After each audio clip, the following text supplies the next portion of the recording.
มาซุ้มกระดาษจุ่มครีเอเตอร์มือใหม่เฮาค่ะกูก็ในปี2026นี่เป็นแปลงเป็นอันใหม่หมดยาวค่ะเนาะก็เลยเฮาค่ะจะไปเฮ็ดคลิปอันที่มีรองมีตาเพราะว่าเฮ็ดคลิปก็ไปเลยไปเทย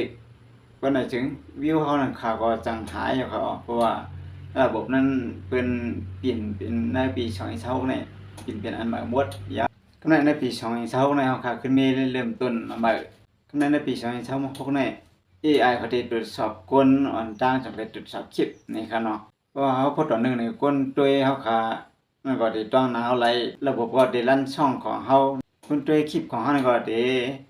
อยู่ในแอปของเฮานั่นเลยถึงกว่ากำเริ่มเจอกับ Facebook กับครีเอเตอร์มาใหม่คือครีเอเตอร์ที่เขาเจ้าเฮาขนาดนั้นคือระบบได้ต้องเฮานั่นเฮาค่ะได้เฮ็ด3รองนะครับ1ต้องโพสต์ให้ปรุงมันๆ2ทั้งช่องของเฮานั้นให้แจ้งแรงให้